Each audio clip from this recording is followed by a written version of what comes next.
అప్పటికి ఇప్పటికీ ఉన్నటువంటి డిఫరెన్సెస్ ఏంటి? డాన్స్ మాస్టర్ అంటే ఆ రంగంలో రైట్ యూనియన్ ఎదురు రూట్ ఒకటి ఉంది.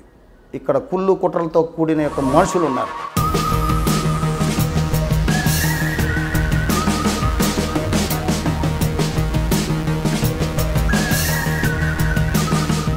అంటే అడిగే విధానం అంటున్నాను నేను. అంటే ఏంటి సార్ ఎలా అడుక్కోవాలి? అవకాశాలు ఇవ్వరా? ఇంకా ఇలా అడుక్కోవాలా? నువ్వెవడవయ్యా? చేయి జాచి అడుక్కోవాల్సిన పని ఏముంది ఆయన దగ్గర? చిరంజీవిని అడుక్కోవాలా? చిరంజీవి ఎట్లొచ్చాడు? నువ్వు మెగాస్టార్ అంటే ఏందని నాకు తోకది.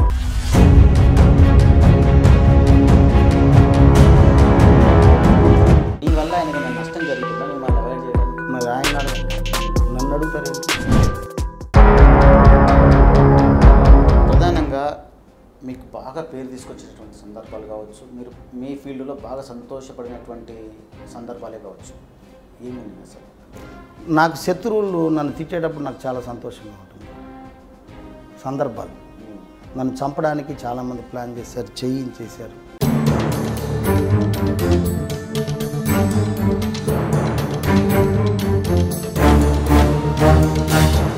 Welcome to top Telugu TV. Telugu cinema పరిశ్రమలో ఎంతోమంది స్టార్ హీరోలతో స్టెప్పులు వేయించి, అలాగే తన దగ్గర శిష్యరికం చేసినటువంటి ఎంతోమంది శిష్యులను స్టార్ డాన్స్ మాస్టర్స్గా తీర్చిదిద్దినటువంటి ఫేమస్ డాన్స్ మాస్టర్ మరి రాకేష్ మాస్టర్ ప్రస్తుతం మన ఇంటర్వ్యూలో ఉన్నారు. నమస్తే సార్. నమస్తే అండి. రాకేష్ మాస్టర్ అంటేనే డాన్స్ ఫీల్డ్లో అంటే ఏమాత్రం సదుపాయాలు నేను రోజుల్లోకి వెళ్తే అంటే వెనక్కి వెళ్తే చాలా కష్టపడి ఎన్నో బాధలకు ఓర్చుకొని ఫీల్డ్ని అంటే వచ్చే కొత్త తరం డాన్స్ మాస్టర్స్కి ఒక వేదికలా ఒక వారధిలా ఉన్నటువంటి ఒక అనుభవం. సో ఎన్ని సంవత్సరాలు మీరు ఈ ఫీల్డ్లోకి వచ్చి? నేను 78, 79లో మెడ్రాస్ వెళ్ళాను. ఓకే. అంతకుముందు వెళ్ళేవాడిని కానీ మా అన్నయ్య సుధాకర్ రెడ్డి అనేసి పద్మాలయలో హీరో కృష్ణ గారి దీంట్లో మేనేజర్గా ఉండేవారు. ఓకే. సో వాళ్ళ ఇంటికి వెళ్ళేవాడిని, మాకు బంధువులు అవుతారు. 78లో అయితే నేను 68లో పుట్టాను. ఓకే. సో 78 అంటే 12 సంవత్సరాలు 13 సంవత్సరాలు. ఆ టైంలోనే నాకు సినిమా బాగా పిచ్చి. ఎన్టీ రామారావు గారిని స్ఫూర్తిగా తీసుకొని మా నాన్నగారు అనేవాళ్ళు పాతాళ భైరవి సినిమా చూసి రామారావు గారిని స్ఫూర్తిగా తీసుకొని నాన్న వాళ్ళ అమ్మ బంగారు కూడా తాకట్టు పెట్టేసి వెళ్దామని దొంగతనం చేశారు. తర్వాత కాలువ గట్టు మీద కూర్చొని ఇది తప్పు అని చెప్పి మళ్ళీ అక్కడ పెట్టేసి నాన్న డ్రాప్ అయిపోయారు. రామారావు గారిని కలిశారు. అది తర్వాత నాన్నగారు చెప్పేది వినేవాడిని. నాకు అది కూడా అలవాటు. నాన్నగారు యాక్టర్ అవ్వాలనుకున్నారు, నేను డ్యాన్స్ మాస్టర్ అవ్వాలనుకున్నాను. అలాగే 78 నుంచి నాకు సినిమా ఫీల్డ్లో తిరగడం మొదలెట్టాను. అలా 83 తర్వాత అక్కడ ఎన్నో కష్టాలండి. ఓవరాల్గా 25 సంవత్సరాలు పైబడి మీరు 25 సంవత్సరాలు ఇక్కడ సార్, ఇక్కడ హైదరాబాద్. మెడ్రాస్ ఉంది కదా అంతా 40. ఇప్పుడు నాకు 51 అండి. ఓకే. అంటే నాకు ఒక 38 సంవత్సరాలుగా నేను సినిమా దీని మీదే నా జీవితాన్ని కొనసాగించాను. ఓకే. ఒడిదుడుకులు పడ్డాం, ఇక తిండి తిప్పలేక మామూలే. ఆ రోజుల్లో డాన్స్ మాస్టర్గా రావాలనే ఆలోచన ముందు నుంచి ఉండేదా, లేకపోతే పరిస్థితులు కానీ అట్లా మీరు ట్రావెల్ చేశారా? లేదు, నాకు డ్యాన్స్ మాస్టర్ అవ్వాలనేది డిస్కో డ్యాన్సర్ సినిమా మిథున్ చక్రవర్తిది. ఓకే. తర్వాత మైకేల్ జాక్సన్ది. మా ఇంటి పక్కనే ఒక టేప్ రికార్డింగ్ షాప్ ఉండేది. ఆ గొంతులో డ్యాన్స్లు వేసేవాడిని, వాళ్ళు సౌండ్ పెట్టుంటే వేస్తూ ఉండేవాడిని. క్రికెట్ మ్యాచ్ చూడడానికి యూనివర్సిటీలో తిరుపతిలో మా ఫ్రెండ్స్ అందరూ అక్కడ మ్యాచ్ చూడడానికి వెళ్తే యాడ్స్ వస్తాయి. అప్పుడు ఇంగ్లీష్ మ్యూజిక్స్ మైకేల్ జాక్సన్ దాన్ని చూసేవాడిని. క్రికెట్ ఎక్కువ చూసేవాడిని కాదు. అలాగే జిమ్నాస్టిక్స్ బాగా నేర్చుకున్నాను. జిమ్, గోదా ఇవన్నీ డ్యాన్స్ కోసమే. మిథున్ చక్రవర్తిని ఇన్స్పిరేషన్, మైకేల్ జాక్సన్. ఎంతవరకు చదువుకున్నారు సార్? నేను 6వ తరగతి చదివానండి. ఎక్కడ? తిరుపతి అండి. టీపీపీఎంహెచ్ స్కూల్ అనేసి మన రైల్వే స్టేషన్ పక్కనే. దాంట్లో చంద్రబాబు నాయుడు గారు వీళ్ళందరూ కూడా అక్కడ చదివిన వాళ్ళే అన్నవాళ్ళు. ప్రాపర్ కూడా అక్కడనే సార్? తిరుపతి అండి. మా నాన్నగారిది నెల్లూరు, మా అమ్మగారిది కావాలి ఆంధ్ర. నేను పుట్టింది, ఇక నా జీవితం, నా స్నేహితులు అందరూ కూడా తిరుపతి అండి, Rayalaseema. Chittoor district. Okay. So ఓవరాల్గా 38 సంవత్సరాలకు పైగా మీరు ఈ ఫీల్డ్లో ఉన్నారు, సినిమా రంగంలో తిరుగుతూ ఉన్నారు. అవునండి. మొదటి అవకాశం ఎట్లా వచ్చింది, ఎప్పుడు వచ్చింది? నేను సుమన్ సినిమాలో ఒకటి గ్రూప్ డాన్సర్గా, ఆ రోజుల్లో కూడా అంత పెద్ద టఫ్ ఉండేది కాదు, రేకుల షెడ్లో ఉండేది. ఇప్పుడు ప్రభుదేవ, రాజు సుందరం ఇదంతా ఒక ఏజ్ వాళ్ళు. ఓకే. సో అప్పుడు వాళ్ళు సైకిల్లో వచ్చేవాళ్ళు, నేను రోడ్లో నడిచేవాడిని. సలీం మాస్టర్ ఇంటికాడ అట్లా చూస్తూ అక్కడక్కడ చిన్న గ్రూపులు చేసేవాడిని. తర్వాత పౌల్రాజ్ మాస్టర్ అనేసి అక్కడ నెంబర్ 1 కోచ్, మరి ఆయన ప్లేస్ నాకు ఇక్కడ దక్కింది. బహుశా ఆ మాస్టర్ని కూడా ఇన్స్పిరేషన్గా తీసుకున్నాను, పౌల్రాజ్ మాస్టర్ అని. వాళ్ళ అబ్బాయి సోబి అని ఇప్పుడు నెంబర్ 1 మాస్టర్ చెన్నైలో. ఆడు కూడా నా ఒళ్ళో పెరిగినాడే ఆ పిల్లోడు. సో అవకాశాలు అంటూ ప్రేమ తపస్సు అనేసి రాజేంద్ర ప్రసాద్ది, దాంట్లో మా గురువు గారు డాక్టర్ శివప్రసాద్ గారు, ఆయన డైరెక్టర్, యాక్టర్. ఖైదీ సినిమాల్లో ఒక 2 క్యారెక్టర్లు ఉన్నది, సుత్తివేలు, ఇది లెపర్స్ క్యారెక్టర్, చిరంజీవి సినిమా. అప్పుడు అతన్ని చూసి మన ఊరు అతనే ఉన్నాడు కదా, మళ్ళీ మనం మెడ్రాస్ వెళ్ళి మంచి డ్యాన్సర్ని, మంచి మాస్టర్ అవుదాం అనేసి తపంతో ఉంటే ప్రేమ తపస్సులో నాకు డ్యాన్సర్గా, గ్రూప్ డ్యాన్సర్గా అవకాశం ఇచ్చారు. అలా అలా సినిమా రంగంలోకి ఎంటర్ అయ్యానండి. కాకపోతే సినిమా అంటూ భయపడింది మాత్రం ప్రేమ తపస్సు సినిమాకి. నేను పిల్లి మొగ్గలు వేసేవాడిని, బ్యాక్ జంపులు ఒక 50 వరుసగా వేసేవాడిని. బ్రూస్లీ, జాకీ చైన్ సినిమాలు చూసి నేను ఓన్గా ప్రాక్టీస్ చేశాను. సినిమాకి వచ్చేటప్పటికి ప్రకాష్ గారని కెమెరామ్యాన్, పెద్దరాయుడు, భాష, పెద్ద పెద్ద సినిమాలు చేశారు. ఆయన రైట్ రారా అని చెప్పి అది ఏది చేయరా అంటే చేశాను. చేసిన తర్వాత బాగా చేస్తున్నాం. ఇప్పుడు రాజేంద్ర ప్రసాద్ గారికి రోజా వచ్చి కిస్ పెట్టి ఇలా అంటుంది, అలా కిస్, ప్లెయిన్ కిస్ ఇచ్చిన తర్వాత రాజేంద్ర ప్రసాద్ గారిలా ఆయన ఇలా అంటాడు, నువ్వు జంప్ అవుతూ వెళ్ళిపోవాలి, ఆ ముద్దుకి భయపడి వెనక గొంతులు వేసుకుంటూ వెళ్ళాలంటే అది దాదాపు 30 వరకు వేయాలి. అది 2 రేంజ్లు, 3 రేంజ్లు తీసుకునేవాళ్ళు. One more take out focus వచ్చింది, ఫోకస్ నుంచి మిస్ అయిపోయాడంటే, అలాంటిది దాదాపు 30 సార్లు చేపిస్తే చెమటలు బట్టి కళ్ళు తిరిగింది.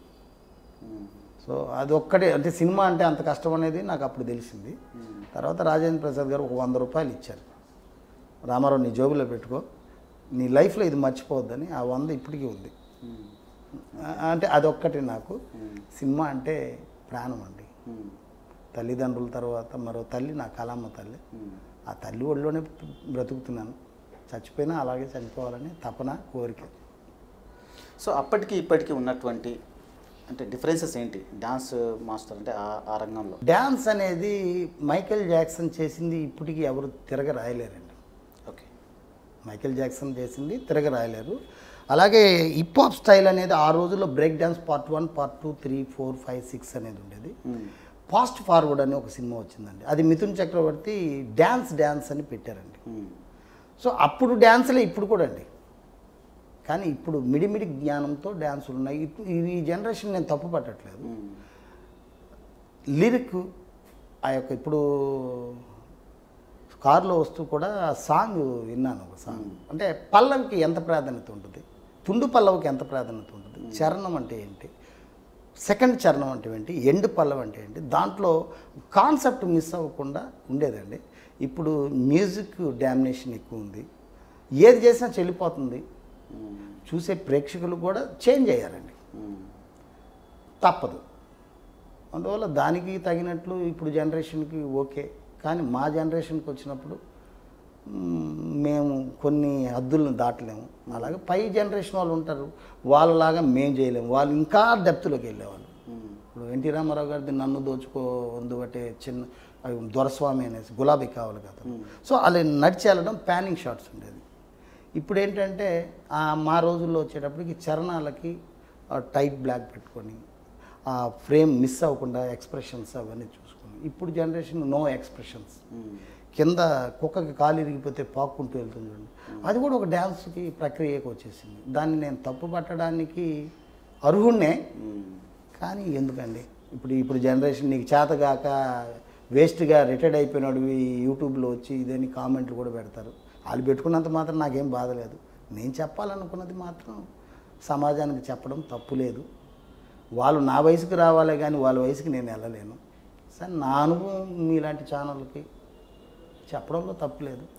సో ఇప్పుడు జనరేషన్ కూడా పల్లవి చరణం మీనింగ్స్ కూడా తెలియదు, ఏదో నడుస్తుంది. సరే ఓకే, ఇప్పుడు మా పిల్లలు కూడా అదే ఇష్టపడుతున్నారు, నేనేం చేయాలి? అంటే ప్రధానంగా ప్రేక్షకులకు తగ్గట్టుగా డాన్స్ కంపోజ్ చేయాలా, లేదంటే మ్యూజిక్ తగ్గట్టు కంపోజ్ చేయాలా, లేదంటే హీరోకి ఇట్లాంటి స్టెప్స్ పెడితే బాగుంటాయని అంటే బేరీజ్ వేసుకొని డాన్స్ని కంపోజ్ చేయాలా? అన్ని విధాలుగా ఉన్నాయి సార్. ఇప్పుడున్న మాస్టర్లో కూడా ఒక మాంటేజ్ సాంగ్ వచ్చినప్పుడు మాంటేజ్ సాంగ్స్ తగిన కాన్సెప్ట్ అనుకునే డైరెక్టర్స్ ఉన్నారండి. ఇప్పుడు సుకుమార్ ఉన్నాడు, బాగా చేస్తున్నాడు. సో ఇప్పుడు వాళ్ళని కూడా తప్పు పట్టడానికి ఏం లేదండి. కాకపోతే ఏంటంటే ఇప్పుడు సినిమా వచ్చింది, ఆవిడ మదర్ చేత్, లేడీస్తో కూడా విజిల్స్ కొడుతున్నారు, అమ్మాయిలు అబ్బాయిలు విజిల్. అంటే మదర్ చేత్ అంటే మీనింగ్ ఏంటి వాళ్ళకి అనవసరం. నాకు ఎంజాయ్గా ఉందా లేదా, ఇప్పుడు నాకు సంతృప్తిగా ఉంది. వెళ్తూ ఐస్ క్యూబ్స్ తీసుకొని అండర్వేర్ లోపల దోస్తాడు, అండర్వేర్ లోపల ఐస్ క్యూబ్ తోయడం ఏంటి, ఆ మీనింగ్ ఏంటి? ఆడబిడ్డలు కూడా క్లాప్స్ కొట్టి పదే బాయ్ ఫ్రెండ్స్ని తీసుకొని సినిమా చూపిస్తున్నారు కదా, మరి ఎంత దూరం వెళ్తుంది? అర్థమైందండి. అర్థమైంది. Arjun Reddy cinema hit. ఇప్పుడు నా వైట్ ఎయిర్కి నా అనుభవం నాది వేరు. నేను శేఖర్ కమ్ముల సినిమాలు చూస్తాను, నేను మంచి concept, leader, Anand, happy days, ఆరోగ్యకరమైన ఆలోచనతో కూడిన వ్యక్తులతో ప్రయాణం చేయడం అనేది చాలా గొప్ప విషయం అండి. అనారోగ్యకరమైన వ్యక్తులతో ప్రయాణం చేయడం అనేది చాలా దురదృష్టం. మరి ఇది దీంతోనే వెళ్తూ ఉంది. మిగతా డాన్స్ మాస్టర్లో కనిపించేటువంటి ఒక ఫిలాసఫీ మీ మాటల్లో కనిపిస్తుంది. అనుభవం, ఎందుకని అనుభవం అండి, అంతకు మించి వేరే లేదు. అనుభవం అండి. ఇప్పుడు మా నాన్నగారు కొన్ని వాక్యాలు చెప్పేవాళ్ళు, బహుశా నేను కూడా ఆ రోజుల్లో వినేవాడిని కాదు. కండలు చూసుకునేవాడిని, నాకు లొంగోట కట్టుకొనేసి షార్ట్ వేసుకొని ఇలా నుంచోనేవాడిని. రే ఏ రోజుకైనా కుంగిపోవాల్సిందో ఈ శరీరం రా అనేవాడు. బహుశా నన్ను అన్నాడని, ఇప్పుడు ఆయన చనిపోయాడు, కానీ ఆయన ప్లేస్లోకి నేను వెళ్తున్నాను. నేను అస్తమించే సూర్యుడిని, మిట్ట మధ్యాహ్నం 12-1 గంటకి మిడిమిడి జ్ఞానంతో ఆలోచించే రోజులు నాకు కూడా ఉన్నాయి. నేనేం మంచోడిని చెప్పను, నాకు కూడా ఇలాంటి జనరేషన్ మాకు ఉన్నింది కదా, కానీ ఇంత స్పీడ్గా టెక్నాలజీ లేదు, యూట్యూబ్లో అవి లేవు. సో మేము కూడా తప్పులు చేసి ఉంటాము, ఇప్పుడు సర్దిద్దుకుంటాం అంతే అండి. ఎవ్వరు పుట్టినవాడు గిట్టక తప్పడు, పుట్టినవాడు మార్పు చెందక తప్పడు, ఆ మార్పులో మంచి చెడుని గ్రహించి మారక తప్పడు. ఆ మార్పే నాలో వచ్చిందని నేను అనుకుంటున్నాను, అంతేగాని నేను మంచోడిని నాకు అన్నీ తెలుసని నేను చెప్పలేను సార్. తెలుసుకుంటున్నాను. నేను చనిపోయేంత వరకు ఈ కర్ర 6 అడుగుల భూమిలో పాతి పెట్టేంత వరకు, లేదా కర్రలో కాల్చేంత వరకు నేను చదువుకుంటూనే ఉంటాను. నా జీవిత చరిత్రని చదువుకుంటూనే ఉంటాను, ఈ సమాజాన్ని తెలుసుకుంటూ వెళ్ళిపోవడం అంతే. ఓకే, అంతే సార్. ఇంత ఫిలాసఫికల్గా మాట్లాడుతుంటారు కదా, ఎందుకని ఈ మధ్యలో అంటే ఒక చర్చ జరుగుతూ ఉంది, అంటే రాకేష్ మాస్టర్ మాట్లాడే దాంట్లో వాస్తవం ఉందా, లేదంటే కామెంట్స్ చేస్తున్నాడా అనే ఒక 2-3 అంశాలను తీసుకున్నట్లయితే, ప్రధానంగా మీ శిష్యుల విషయానికి వస్తే కనుక మీ ప్రియ శిష్యుడు.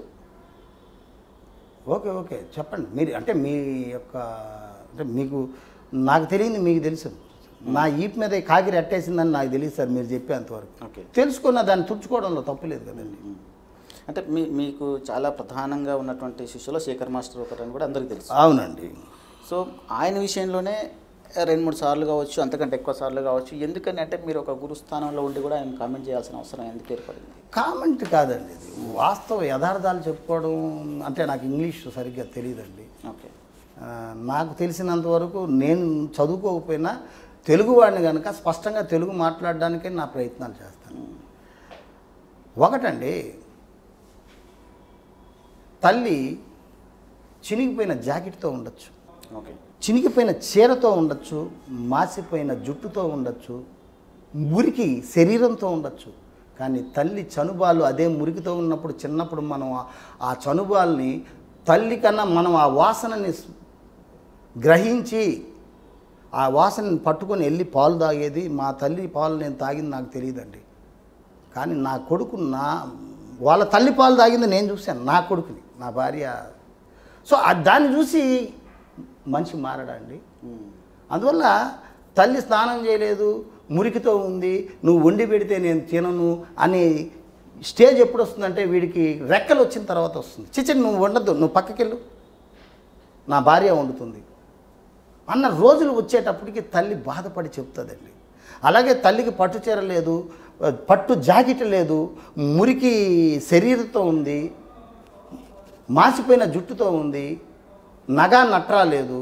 నేను ఈ స్టేజ్లో వచ్చాను, నా తల్లి పేరు చెప్పి నా యొక్క స్టేజ్ని ఎందుకు దిగజార్చుకోవాలి అన్న ఆలోచనతో వచ్చిన బిడ్డలు తల్లి చెప్పుకొని బాధపడడంలో ఒకసారి 2 సార్లు 3 సార్లు 4 సార్లు 5 సార్లు 100 సార్లు చెప్పుకోకపోయినా 101 ఒక్కసారన్నా చెప్పుకొని చచ్చిపోవాలనుకుంటుంది చూడు తల్లి. ఆ తల్లి మర్మం తెలుసుకొని నేను మాట్లాడానండి. అలాంటి శిష్యులు ఈ రోజుల్లో ఉన్నారా ఇండస్ట్రీలో? నేను మాట్లాడిన దాన్ని మరి మీరు అడుగుతున్నారు కదా, నేను ఒక్కరని పేరు చెప్పాలి, వాడి పేరు చెప్పాను. నేను చనిపోయినా నా శవాన్ని ముట్టుకోకూడదని. మరి నాకు ఎక్కడో బాధ అనిపించింది. మరి నేను ఇప్పుడు ఇన్ని చెప్పాను, కామెంట్స్ కూడా వాడు ఫోకస్లో ఉన్నాడు, వాడికి ఇష్టపడే అభిమానులు కూడా నన్ను తిట్టచ్చు, లంజా కొడక అనొచ్చు, అన్నారు, తాగుబోతున్నా కొడక అన్నాడు. నేను రాత్రి అయితే 9 గంటలు అయితే నేను నా తృప్తి కోసం నేను మందు తాగుతాను నేను, కానీ విచ్చలవిడిగా పక్కింటి వాళ్ళు డోర్ దాటను, నేను రోడ్ల మీదకి వెళ్ళను. నాకు నచ్చింది నేను చేసుకుంటున్నాను, అంత మందు వేసుకుంటాను, సంతోషంగా ఉంటాను. ఎవరైనా ఫోన్ చేస్తే బాగున్నారా అని నేను అంటాను. నాకు నచ్చనప్పుడు ఆ మందులో ఫోన్ చేసినా తప్పు చేసావు ఇంకోసారి నాకు చేయకురా లండి కొడక అంటాను. నా పదమండి. ఏమండి, నేను ఎక్కువ యోగి ఏమన్నా బుక్స్ చదువుతాను, మా నాన్నగారు ఇచ్చారు. తప్పుగా అనుకోకపోతే లైవ్లో మాట్లాడచ్చా ఈ వీడియోలో? మీరు బీప్ పెట్టుకోండి. మా నాన్నగారు ఈ బుక్ చదువురా అనేవాళ్ళు. మా నాన్న కమ్యూనిస్ట్ సిద్ధాంతాలు, సీనూరు బాలరెడ్డి అనేసి. నాకు క్యాస్ట్ గురించి ఏం తెలియదు.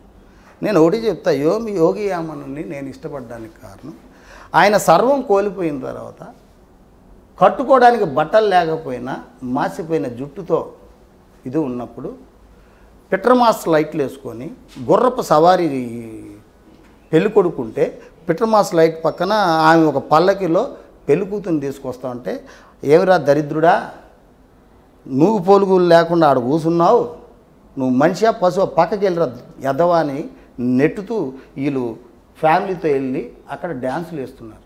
అప్పుడు ఆయనకు వచ్చిన యొక్క ఆలోచన విధానం, మరి నేనైతే ఆయన స్నేహితుని కాదు, నాకు గురు దేవుడిగా పూజిస్తాను. తల్లిదండ్రుల ఉత్స తనయుడై పుట్టు, అత్త మామల ఉత్త ఆలి అయి పుట్టు, ఈ ఉచ్చల బతుకుకేలా ఉత్సాహమురా ఇస్పదాభిరామ ఇనురవేమన్నాడు. ఇది ఎవరినైనా కాదని చెప్పమను, ఇది వాస్తవం.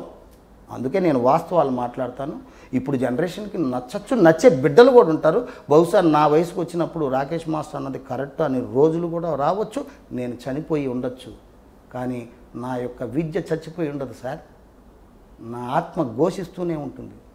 తల్లి బట్టలు బాగలేదు, తల్లి జుట్టు బాగలేదు, తల్లి శరీరం మురిగ్గా ఉంది, బంగారు లేదని పక్కింటి ఆమెని ఈమె నా తల్లి అని చెప్పుకునే రోజులు సార్ దౌర్భాగ్య స్థితిలో ఉంది మన భారతదేశం. అందుకు నేను కొన్ని చెప్పాలి, చెప్పకపోతే కూడా అంటే మీ ప్రియ శిష్యుడు కదా, మీరు క్షమించవచ్చు కదా. అంటే నేను ఇప్పుడు అది మా అమ్మ నాన్న చనిపోయినా ఒక్కసారి కూడా నాతో సంబోధించలేదు. నీ ఇల్లు గృహప్రవేశానికి పిలవడం మాత్రం నీకు తెలిసే, కానీ నా తల్లిదండ్రులు చనిపోయినప్పుడు పలకరించడం నీకు తెలియనప్పుడు అది ఎందుకంటే పొట్ట తెంచుకుంటే పేగులు బయటపడతాయి. నా మాటల్లో మీకు అర్థమైంది అనుకుంటా. పదే దాన్ని గుచ్చితే మాట్లాడే రోజులు మాట్లాడతాను. ఆ బిడ్డ గురించి మాట్లాడదలుచుకోలే. ఆలీతో సరదాగా నేను ఏ రోజు ఆలీతో సరదాగా నన్ను కూడా పిలిచే రోజులు వస్తాయి. ఆయన మందు తాగి తిడతాడు, ఎందుకు తిట్టాడని ఆలీ ఎందుకు అడగలేకపోయాడు? మీరు అడుగుండి. ఊరికే ఇప్పుడు నేను మందు తాగి వచ్చానా మీ దగ్గరికి? చెప్పండి, మందు ఏమైనా తాగి వచ్చానా? తాగలేదు. కాదండి, తల్లి చెల్లి అక్క అనే తేడాలు నాకు తెలుసు. మందు తాగడం తప్పు అంటే ఇప్పుడు కేసీఆర్ గురించి ఆపేయండి. కేసీఆర్ మందు తాగుతాడంటారు కదా, ఈ బాబుమోహన్ పబ్బం గడిపేంతవరకు అన్న బావా అంటే ఫామ్ హౌస్లో మందు తాగుతాడు. ఈ రాజకీయాలు నాకు తెలియదు, మొహాన్నే మాట్లాడతాను. అంటే ఈ కాంట్రవర్సీ చేయాలని కదా ఈ క్వశ్చన్ అడగడం, మిమ్మల్ని ఇబ్బంది పెట్టాలని అసలే కదా. చెప్పండి. టాపిక్ ఏంటంటే మీ ప్రియ శిష్యుడు, మీరు అత్యంత ఇష్టంతో నేర్పించుకున్నటువంటి ఒక శిష్యుడు తప్పు ఎవరి వైపు ఉన్నా కూడా ఒక గురుస్థానంలో ఉన్నటువంటి దాచిపెట్టుకోవాలా? తిట్టండి, చేయండి. ఎక్కడ తిట్టాలి? దగ్గర గుంజండి. ఎక్కడ గుంజమంటారు చెప్పండి, ఏడ గుంజాలి? మీకే తెలియాలి, గురువు మీరే కదా. ఏమండి పన్ను పెరిగి నుంచి వచ్చిన తర్వాత దాన్ని ఏం చేయలేము. తల్లి తండ్రి తర్వాత గురువే. గురువు అని విలువ ఇవ్వనప్పుడు ఎందుకు మాట్లాడాలి? ఏం చేయాలి చెప్పు? 1, 2, 3, 4, 5, 10, 100. అందువల్ల నా మనసులో చెప్పాను అంతే. అతనికి పాడు చేయాలని నేను చెప్పలేదు. నేను మాట్లాడాలనుకున్నది కూడా నేనేం మాట్లాడలే. సమయం వచ్చి రారా బాబు మీడియాలో మాట్లాడదాం, ఇద్దరు నా ఎదురు బదురుగా కూర్చో, నా గురించి నువ్వేం చెప్పాలని చెప్పు అంటానే కానీ నేను నేను చనిపోయినా నా శవాన్ని ముట్టుకోకూడదు. మీ వల్ల ఆయనకు జరిగే నష్టం ఏంటి అసలు? ఇది మీ వల్ల ఆయనకు నష్టం జరుగుతుందా మిమ్మల్ని అవాయిడ్ చేయడానికి? మరి ఆయన అడగండి, నన్ను అడుగుతారేంటి? ఇప్పుడు నేను తల్లిదండ్రులు వచ్చా అన్నప్పుడు మీకు అర్థమైంది. ఆలిమామలు వచ్చా, ఆలి అయి పుట్టు, ఈ ఉచ్చల బతికి కేల ఉత్సాహమురా అని. మరి ఇంత ఫిలాసఫీతో ఆలోచించే వ్యక్తిని మీరు అడగటము, అది మీరు అతని దగ్గర కెమెరా తీసుకెళ్ళి అడగండి. నా వరకు నేను చెప్పాను. మురికి శరీరంతో ఉన్న ఈ యొక్క మట్టి శరీరాన్ని కూడా పక్కకు పెట్టి పక్కింటి ఆమెని తల్లి అని చెప్పుకునే రోజులు ఉన్నాయి. అది మీరు వీడియో ఓపెన్ చేసి చూడండి. ప్రభుదేవా నా గురువు, ఎస్, విజయవాడ మస్తాన్ మాస్టర్ నా గురువు. అంతకుముందు ఎందుకు చెప్పలేకపోయావని మీరు అడుగుతున్నారా? మరి నా ఇంటర్వ్యూలు అన్నీ చూడండి. మీరు చూసి ప్రతి మాటకి మీరు మొత్తం రాసుకొని అప్పుడు మీరు నన్ను అడిగితే బాగుంటుంది. రాకేష్ మాస్టర్ నా గురువు కాదు, ఏదో భరతనాట్యం నేర్పించినట్టున్నాడు, ఇది నా కుక్క పిల్ల, ఇవన్నీ ఎక్కడెక్కడ టచ్ అవుతున్నాయి మీకు తెలియదా సార్? సో అది నేను ఎవరిని రూపాయి అడిగి ఇదేం లేదు. నాకు బాధలు ఉన్నప్పుడు నా బిడ్డలు రెంట్ కట్టండిరా ఇన్స్టిట్యూట్ది, అది కూడా ఇచ్చేస్తానని చెప్పాను. అంటే నేను ఎంతమందికి భోజనం పెట్టాను నేను ఎవరికి చెప్పుకోవాల్సిన అవసరం లేదు. దాన్ని ఈరోజు నా పరిస్థితి బాగలేదని నేను ఇక్కడ తప్పు చేసావురా లండీ కొడక అన్న వాళ్ళు కూడా ఈరోజు కామెంట్లు చూసి మిమ్మల్ని అందరూ తిడుతున్నారు. మేము తిట్టకపోవడమే ఏంటనేది కూడా నా శిష్యులే నన్ను ఒక్కొక్క విధంగా మాట్లాడుతూ ఉంటే నాకు నవ్వు వచ్చింది. అర్థమైందండి? నాకు నవ్వు వచ్చింది. ఓహో, నాకు సినిమాలు ఉన్నప్పుడు ఎవడు ఎదురు మాట్లాడలే, సినిమాలు అయిపోయిన తర్వాత నీవెంతరా అన్న స్టేజ్కి కూడా వచ్చారంటే అదేదో ఆ రోజే రావచ్చు కదా. ఆ రోజే నేను చెడ్డవాడినో మంచోడనో డిసైడ్ అవ్వచ్చు. కాదు, ఇతనితో పని ఉంది, ఇతను ఓపెన్ హార్ట్గా మాట్లాడతాడు, ఏదున్నా వాస్తవాలు మాట్లాడతాడు. ఎందుకు వచ్చిన కూడా మనం వెనక పబ్బం గడుపుకొని నెక్స్ట్ ఇప్పుడు ఏదన్నా మాట్లాడితే ఇక్కడ నుంచి నేను రాకేష్ మాస్టర్ రాత్రుల్లో తాగి తప్పది, చాలా తప్పు. చెప్పినోడు దాగడా మీరు అడగండి, చెప్పినోడు దాగడా ఎన్నోడు దాగడా? ఎవడు దాగడండి? నేను ఓపెన్ హార్ట్గా చెప్పా. మీ దినచర్య ఏంటంటే పొద్దున్న లేచి నేను క్లాసులు నేర్పుతా. ఇప్పుడు మీ ఛానల్ వాళ్ళు ఫోన్ చేసేటప్పుడు కూడా ఇంత చడ్డీ వేసుకొని కట్ బన్నీ వేసుకొని క్లాసులు నేర్పుతున్నాను. నాకు వెహికల్ లేదండి, మా వినోవా పంపుతానంటే నేను వచ్చాను. నేను ఆటోలన్నా వస్తా, నా దగ్గర ఇప్పుడు డబ్బులు లేవు. మరి ఇటు కూడా చెప్పుకోవచ్చుగా, డబ్బులు లేవు, ఆటోలో వస్తాడు, ఆటోలోకి కూడా డబ్బులు లేవు రాకేష్ మాస్టర్, ఆయనతో డైరెక్షన్ మనం ఎందుకు ప్రొడ్యూసర్లుగా తీయడం, మన డబ్బులు కూడా గుంజేస్తాడని కూడా అనుకోవచ్చుగా. నా స్నేహితులు అన్నారు, ఎరా నువ్వు రాత్రుల్లో ఫోన్ చేసి తిడతావంట, ఆలీతో చెప్పాడు, ఆలీతో సరదాలో వాళ్ళని ఉండొచ్చేమోరా. ఇంతకుముందు తిట్టిందో, ఇంతకుముందు నా దగ్గర ఉన్నప్పుడు ఇవన్నీ ఎక్కడ పోయాయి? ఇప్పుడు బాధ కలిగింది. కడుపు నిన్నవాడికి నిద్ర రాదు, కడుపు నిండన వాడికి నిద్ర రాదు. ఏదో ఒక కష్టపడి సంపాదించుకోవాలనుకుంటాడు. వాళ్ళు ఏమనుకుంటున్నారు, నా కడుపు నిండిపోయి నాకు నిద్ర రాక ఏదో వాళ్ళ గురించి చెప్తున్నాను అనుకుంటాను. అనుకోని నేను చెప్పినది నాకు వాస్తవం. నాకు తెలుసు ఎవరెవరు నా వెనక ఎన్ని అసలు నేను తిట్టడానికి కారణాలు ఇవన్నీ నేను చెప్పదలుచుకోలేదు. చెప్పే రోజు ఆడెవడో నా ఎదురుగా వస్తే చెప్తా. రాకేష్ మాస్టర్ని ఎంత బ్యాడ్గా బయట ప్రచారాలు చేశారో ఇవన్నీ కూడా నాకు తెలుసు, నా అంతరాత్మకు తెలుసు. అందువల్ల నేను చెప్పే రోజు చెప్తాను. ఏది ఎదురుగా ఎవడైతే బయటపడతాడో నేను మాట్లాడతాను. ఇప్పుడు మీతో మాట్లాడి నాకున్న అనుభవాల్ని వేస్ట్ చేయకూడదు సార్. సూపర్. ప్రధానంగా మీకు బాగా పేరు తీసుకొచ్చేటటువంటి సందర్భాలు కావచ్చు, మీరు మీ ఫీల్డ్లో బాగా సంతోషపడినటువంటి సందర్భాలే కావచ్చు, ఏమున్నాయి అసలు? నాకు శత్రువులు నన్ను తిట్టేటప్పుడు నాకు చాలా సంతోషంగా ఉంటుంది సందర్భాలు. నన్ను చంపడానికి చాలామంది ప్లాన్ చేశారు, చేయించేశారు. ఇవన్నీ అందరికీ తెలుసు, కానీ ఎవరు చెప్పరు. నేను హీరో అయిపోతానేమో అనేసి. ప్రతిదీ నాకు శత్రువులు నన్ను చంపడానికి నాకు ఫోన్లు చేసి నన్ను ఆటంకాలు పెట్టి ఎన్ని చేసినా అవన్నీ నేను సంతృప్తిగా తీసుకున్న రోజులు ఉన్నాయి. ఎందుకంటే ఇలా ఉంటుంది ఆ సమాజం. ఎస్, ఈ సమాజంలో బ్రతకాలంటే అడవుల్లో క్రూర మృగాలు కంట పడకుండా బ్రతకడం ఎలాగనో, ఇలాంటి కుళ్ళు కుట్ర కుతంత్రాలతో ఉన్న వాళ్ళు కంట పడుతూ కూడా బ్రతకడం కూడా ఇదొక విద్యే అని నేను ఆ విద్యని నేను సాధించి ముందుకు నడిపించాను. నా వెనుకున్న వాళ్ళ పేరు చెప్పనే కానీ నేను మళ్ళీ పేర్లు మాట్లాడితే మళ్ళీ దాని గురించి చెప్తారు. నేను ఒకటే అన్నా, రేయ్ యూనియన్ ఎదురు రూట్ ఒకటి ఉంది, ఇక్కడ కుళ్ళు కుట్రలతో కూడిన యొక్క మనుషులు ఉన్నారు. నేను ఒక అడవిలో ఒక బాట వేస్తున్నాను, ముళ్ళ కంపలు ఉంటాయి, ఒక కంచెలాగా తయారు చేసుకుని వెళ్తున్నా. నా వెనక ఎవరు నడవగలుగుతారో మీకు ధైర్యం ఉంటే రండి అన్నాను. వెనక తిరిగి చూస్తే కొందరు లేరు, కొందరు ఉన్నారు. అందుకు ఇష్టపడి ప్రియ శిష్యుడు అన్నాను. మీకు అర్థమైంది అనుకుంటా, పేరు మళ్ళీ పదే పదే చెప్పకండి, పర్లేదు. అందుకు ప్రియ శిష్యుడు అన్నాను. ఇప్పుడు ప్రియ శిష్యుడు అని నేను అనలేదు అని మీరు అంటున్నారు. నేను చనిపోయినా లోపల ప్రియ శిష్యుడు ఒకడే ఉంటాడు, వాడు కానీ వాడు ముట్టుకోకూడదు నా సేవాన్ని. నాకెంత బాధ కలిగి ఉంటే నేను అంటాను, డబ్బు వచ్చినంత మాత్రాన మనిషి మారకూడదు సార్. నేను వాళ్ళందరినీ కూర్చోబెట్టి చెప్పేది, గాలి వీచి పువ్వుల తీగ నేల వాలిపోగా జాలి వీడి అటులే దాన్ని వదిలివైతువా, చేరదీసి నీరు పోసి చిగురింపనీయవా, అదే ధీర గుణం. అగాధపు జలనిధిలోన ఆనిముచ్చం ఉన్నట్లే శోకానా మరుగున దాగి సుఖమున్నలే, ఏది తనంత తానై నీ దగ్గరికి చేరదు, శోధించి సాధించి పాలించాలి, అదే ధీర గుణం. అది నేర్పానండి. అది చెప్పరేంటి? మన అబుతులు తిట్టాడు, తాగాడు, నువ్వు తాగవా? సారీ, నేను ఇలాగే మాట్లాడతాను. నీ అంతరాత్మ, నీ నాభి నుండి వచ్చే ప్రతి ఒక్క అణువును శ్వాస నిశ్వాస ఎక్కడ దాచుకొని మాట్లాడుతున్నావు? డబ్బు ధనమేర అన్నిటికీ మూలం కాదు, దరిద్రం ఆత్మ విమర్శనే అన్నిటికీ మూలం.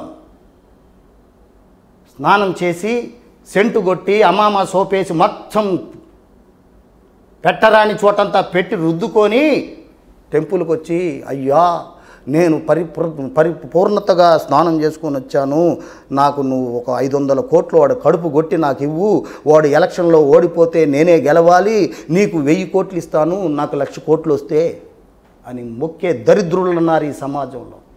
నేను స్నానం చేయకపోయినా మీతో మాట్లాడగలుగుతాను.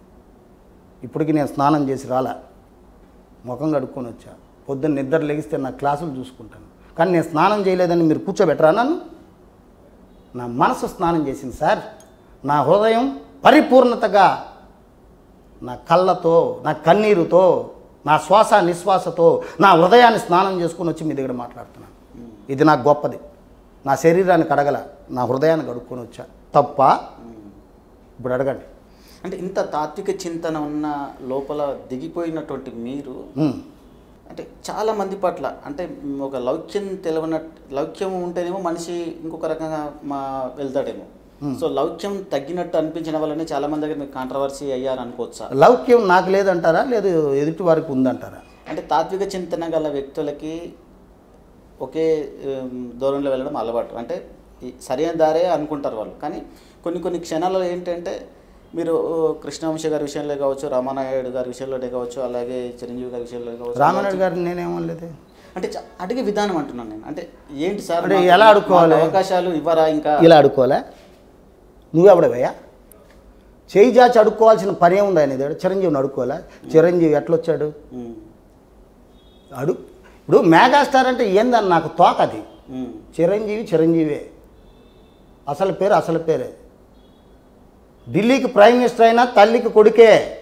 నువ్వు ఎంత పెద్ద మెగాస్టార్ అయినా నాకు కళాకారుడు, నువ్వు కళాకారుడుగానే మాట్లాడతాను. అంతేగాని నీకు మెగాస్టార్ అని ఒక తోక పెట్టి నేను మాట్లాడాలనుకో, నేను మెగాస్టార్ అని పొగుడుతా.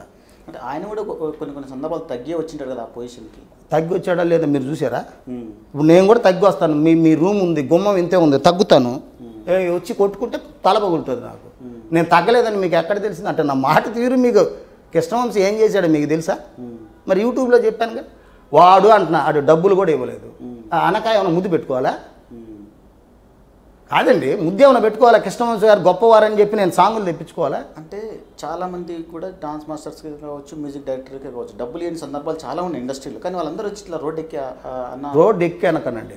ఇప్పుడు మీ ఛానల్ మొత్తం క్లోజ్ చేయండి. ఇప్పుడు మీ ఛానల్ పేరేంటి చెప్పండి? Top Telugu TV. Top Telugu TV మూసేసేయండి, నన్ను పిలవద్దండి. రోడ్ ఎక్కి అనకండి, మనసిప్పి మాట్లాడుతున్నారని చెప్పండి.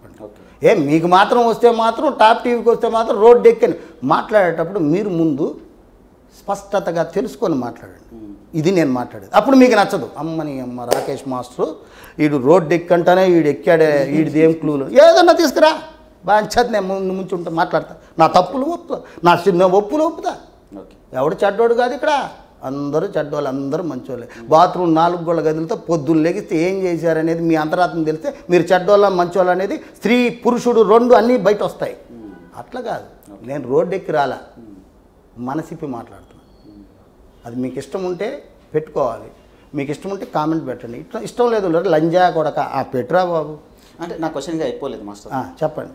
అంటే మీరు చెప్పే విధానం నేను ఒక పదం అటు వాడాను కాదనట్లేదు. కాకపోతే ఆ విషయాలను మీరు చెప్పడం వల్ల మీకు వచ్చే అవకాశాలు కూడా తగ్గిపోయాయని నా పాయింట్. ఇది ఇప్పుడు కాదు సార్, ఇది స్టార్టింగ్ నుంచి నేను ఇదే పందాలో ఉండేవాడిని. నా దిగుడు ఉన్న శిష్యులు ఎస్ సార్, కరెక్ట్ సార్, ఇక్కడ రాసుకుంటాం సార్ మీ పేరు. ఆ రోజు మీడియా లేదు సార్.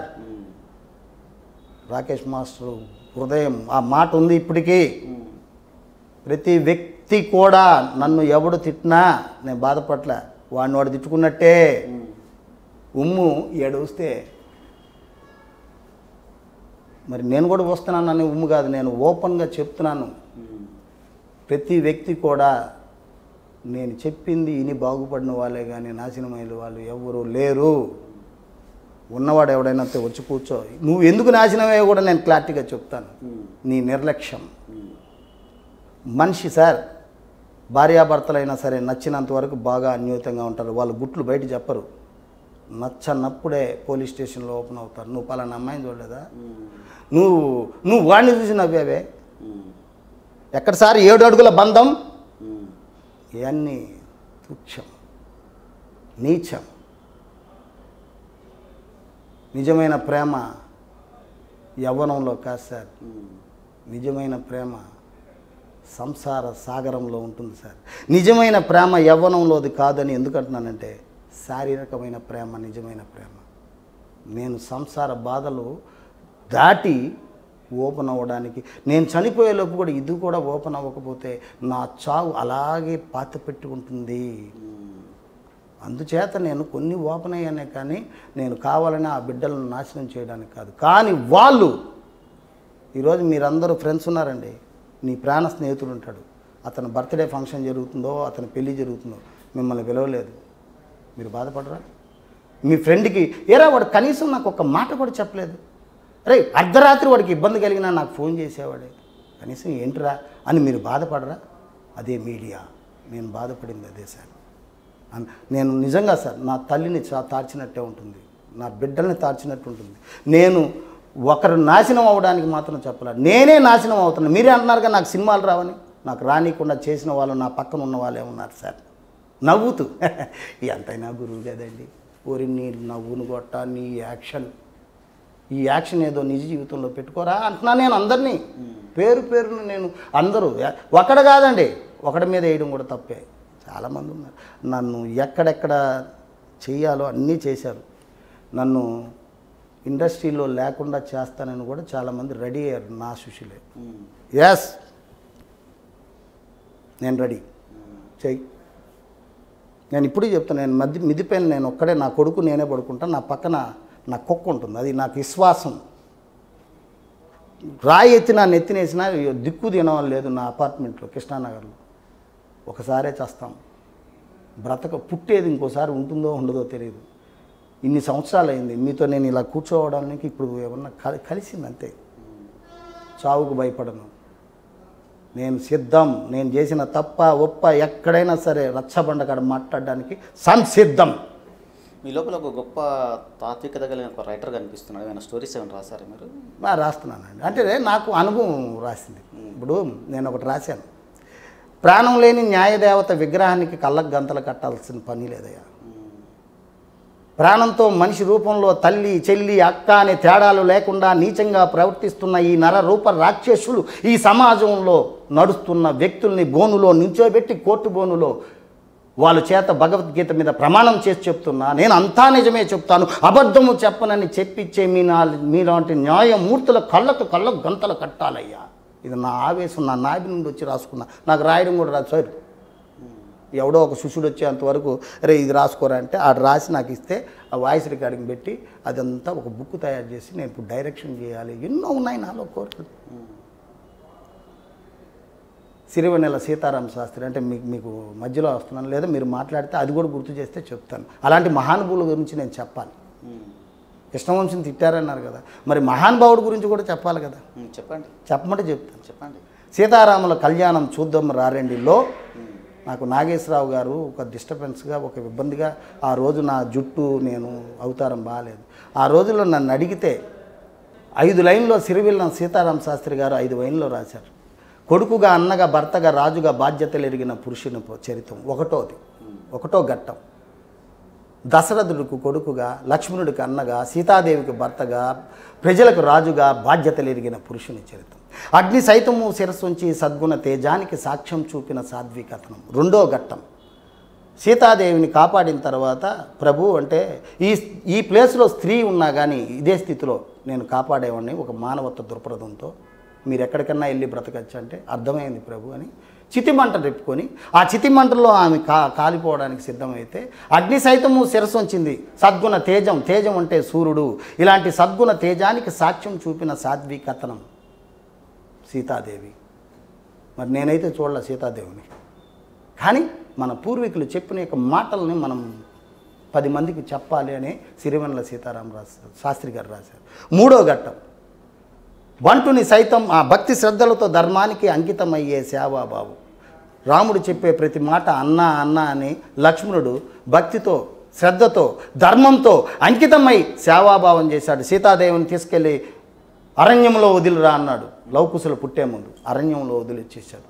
అంటే భక్తి, శ్రద్ధ, ధర్మం, అంకితం. ఇది 4వ ఘట్టం. 4వది. బంటుని సైతం భగవంతుని పెంచిన సుందర కావ్యం. వానరుడు కోతితో సైతం భగవంతుని పెంచి రామ్ అనే సుందర కావ్యం రాసేసింది. అలాంటి కోతి గురించి చెప్పాడు 4 లైన్లు. 5వ ఘట్టం. జగముని శాసించే గనుడైన అహమును గెలవని వాడైతే పతనము తప్పదనే గుణపాఠం. ఈ జగాన్ని శాసించే గనుడు మహాగనుడైనా నీలో ఉన్న అహాన్ని గెలవకపోతే పతనము తప్పదనే గుణపాఠం. ఇదే రామాయణ సారం, మన భారత సంస్కృతికి ఇది ఆధారం. అదే రావణాసుడు. ఈ 5 ఘట్టాల్లో 5 లైనుల్లో సిరివెన్నెల సీతారామ శాస్త్రి మహానుభావుడు. ఆయన రాసింది నేను కొరియోగ్రాఫర్గా, డ్యాన్స్ మాస్టర్గా చేశాను. ఇంతకు మించిన సంతృప్తి ఇంకేం కావాలి సార్? మరి ఆయన్ని నేను తిట్టలేదేంటండి? మరి ఎవరు పడితే రోడ్ల మీదకి వచ్చి ఎగబడిపోవచ్చు కదా సార్. మీ పేరండి? రాఘవేంద్రరావు గారు. మరి ఎగబడి నేను తిట్టచ్చు కదండి. గెజ్జి కుక్కనా? మనిషినే కదా సార్. పచ్చడన్నం నేను తింటున్నాను సార్. ఆ తినింది సగించినప్పుడు వాంతి వస్తుంది చూడండి సార్. ఆ వాంతి వచ్చిన మాటలే కొన్ని చెప్తాను సార్. నాలో దాచుకునే మాటల్ని అది కూడా చెప్తా. సిరివెన్నెల సీతారామ శాస్త్రి ఎక్కడ కనపడినా పాదాలు ముక్కే సార్ మీరు ఆ రోజు ఇచ్చింది సార్ అని చెప్తాను. కీరవాణి గారు ఒక మాట చెప్పారు. నాకు కీరవాణి గారు నాకు చౌదరి ద్వారా ఫ్రెండ్. ఆయన సినిమాలన్నీ చక్రి మేమంతా చేసేవాళ్ళం కదా. ఇలా అని చెప్పాడు. చేతులెత్తి మొక్కడం ఇది మనలో ఈ యొక్క కుళ్ళు ఇవన్నీ మట్టి మురికి ఉంటుంది. నేను అందుకే ప్రతి వ్యక్తికి చేతులెత్తి జోడిస్తాను. అంటే సమాజానికి నేను మంచి చేయాలని నేను అనుకుంటాను, కీడు చేయాలని కాదు. కానీ సమాజంలో మేకతోలు కప్పుకొని పులితోలు గంభీరతో నటించే వాళ్ళనే మా ఫ్రెండ్ ఒక అతను ఉన్నాడు. వాళ్ళ భార్య అనిందంట, రాకేష్ మాస్టర్ రాత్రుల్లో తాగి తిడతాడంట. ఇప్పుడు నేను మందు తాగి 6 నెలలు అవుతుంది సార్. మందు తాగి 6 నెలలు అవుతుందండి. ఒకసారి సంవత్సరం ఆపేస్తాను. అది నేను చెప్పుకోవట్లే ఏ ఛానల్కి. మందు తాగుతాడు ఇటు దొంగ నా కొడుకు. అరే మందు తాగని మీ అయ్యని అడగరా? మినిస్టర్ ఎవడన్నా ఉంటే తెలంగాణ మినిస్టరు, ఆంధ్ర మినిస్టరు, మీ అయ్యని అడుగు చూడు. మీ అయ్యకి మందు తాగడం ఇష్టం ఉండదు, కానీ మందు అమ్మడం ఇష్టమే. మీ అబ్బకి అడుగు చూడరా, మీ నాన్న టీచరు, ఎవడొచ్చి అడుగుతున్నాడండి? మందు తాగమని, మందు తాగితే హానికరం అంటున్నారు, ధూమపానం తాగితే హానికరం అంటున్నారు, రాత్రి 12 వరకు అమ్ముతున్నారు, పీపా పెట్టి ఊదిస్తున్నారు, జైలుకి తీసుకెళ్తున్నారు, భార్య పిల్లలను రమ్మంటున్నారు, కౌన్సిలింగ్ ఇస్తున్నారు, వాళ్ళు ఉరేసుకొని చేస్తున్నారు. మాట్లాడితే మందు ఆపేయండిరా, ఎవడు తాగడంటే గవర్నమెంట్ నడవదు అంటున్నారు. ఏం సార్ ఇది ఆ గవర్నమెంట్. రాకేష్ మాస్టర్ కరెక్ట్గానే ఉన్నాడండి. నన్ను ఎవడైతే మందు తాగి మాస్టర్ గారు తిడతాడన్నాడో వాడు తాగుతాడా లేదా మీరు అడగండి సార్. వాడు గుండెల మీద చెయ్యేసుకొని చెప్పమనండి సార్, వస్తాయి అన్నీ. చూసినోడు కూడా చెప్తాడు కదా. నేను దరిద్రుణ్ణి, నా భార్య కూడా నన్ను అసహించుకునే విధంగా నేను యూట్యూబ్లో కనపడుతున్నాను. నాకు నా భార్య ఎవ్వని లెక్క చేయను. నేను చచ్చిపోయేటప్పుడు కూడా ఊరు ఎక్కడ కనపడకుండా ఒక గృహలో చచ్చిపోతాను నేను. అంత ఇది ఈ యదవ శరీరం. ఉరేసేటప్పుడు నీ కోరిక ఏంటి అని అడుగుతారు. ఒక 5 నిమిషాలు ప్రార్థించు అంటారు. వాడికి 5 నిమిషాలు ఛాన్స్ ఇచ్చినా ఉరేసుకున్న వాడికి కింద ముసుగేసేస్తే కింద తేలు వస్తుందంట. ఆ తేలును చూసి వాడు బొమ్మల వెనక్కి వెళ్తున్నాడు, వాడు ప్రార్థన కూడా ఆపేసి. అంటే వాడి శరీరం అంటే భయము. నాకు అవసరం లేదు, కోరికే ఇది వెళ్ళిపోతుంది. 5 నిమిషాలు కొరికి తిను, నీకన్నా నేను నా ఉడుకు రక్తాన్ని ఇస్తా, తాగే. ఇలా చెప్పుకున్నాడు ఎవడు సార్? నాకు భయం లేదు, చావు అంటే చాలా ఇష్టంగా ఉంటాను, అందుకే అది రావట్లేదు. వచ్చిందనుకో వితిన్ సెకండ్లో వెళ్ళిపోతుంది. దానికి ఏముందండి?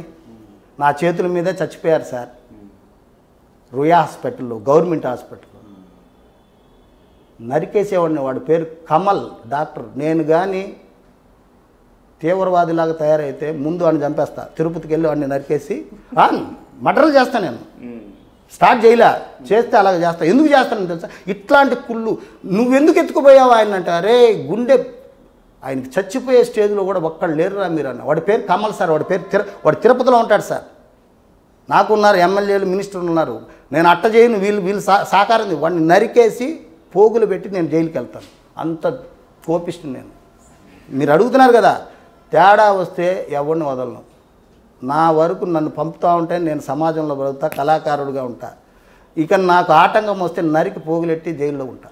ఓకే, ఇప్పుడు మీ విషయానికి వస్తే ఎప్పటి నుంచో ఫైట్ చేస్తున్నారు, ఇక్కడ వరకు అవకాశాలు రావాలి, ఇక్కడ వాళ్ళకి ప్రోత్సహించాలని. ఇప్పుడున్న ప్రజెంట్ సిచ్యువేషన్లో ఎంతమందికి అవకాశాలు ఇక్కడ లభిస్తున్నాయి? తెలుగు వాళ్ళకి చాలా అవకాశాలు లభిస్తున్నాయి. మరి ఈ మధ్యలో ఎందుకు మరి తెలంగాణ వాళ్ళకు ఇష్యూ ఎందుకు వచ్చింది? అది మీరు నిన్న చూశారు కదా.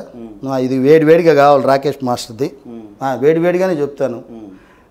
ఏమండి, తమిళ వాళ్ళతో పోరాడాం. తమిళ వాళ్ళ గురించి నేను ఇట్లాగే మెంటలోని కనుక నాకు లౌకికం తెలియదు కనుక రామానాయుడుతో గొడవలు పడ్డాను. అదే మీరు అన్నారు. చిరంజీవి గారితో నేను గొడవ పడాలని నాకు ఇష్టమే లేదు, ఆయనతో కూడా చెప్తాను యూట్యూబ్ ద్వారా. వీళ్ళందరూ కలిసి తెలుగు వాళ్ళు రావాలని చెప్పి పేపర్ స్టేట్మెంట్ ఇచ్చారు. అది చూసుకోండి మీరు కావాలంటే. దాసనారాయణరావు గారు, రామానాయుడు గారు వీళ్ళందరూ స్టేట్మెంట్ ఇచ్చి, ఆ రోజుల్లో అన్నపూర్ణ స్టూడియో ఉంది సార్, ఇక్కడ షూటింగ్లు జరగాలి. ఏం చేయాలి? నాగార్జున గారికి వాళ్ళ నాన్నగారు ఉన్నారుగా, ఇక్కడ బిజినెస్ జరగాలి సార్. అంతా ఏవిఎం స్టూడియోలో జరిగితే అట్లా ఇక్కడ ఒక చిన్న మంత్రం వేశారు. ఇటు చెప్తే మీరు కూడా నవ్వుతారు, ఈయనకి ఏమి పోయే కాలం వచ్చింది. నిన్న ఎవరో ఒక అమ్మాయి ఆన్లైన్లో కూర్చొని ఈయనేంది ఇంత డేరుగా అంటున్నాడు, వాడెవడు ప్రభుదేవ అంటున్నాడు అనేసి. వాళ్ళకి తెలియదు, నాకు తెలుసు కనుక చెప్తున్నాను. రమ్మను వాడిని, ప్రభుదేవాన్ని కూర్చోబెట్టండి, వాడితో మాట్లాడతాను.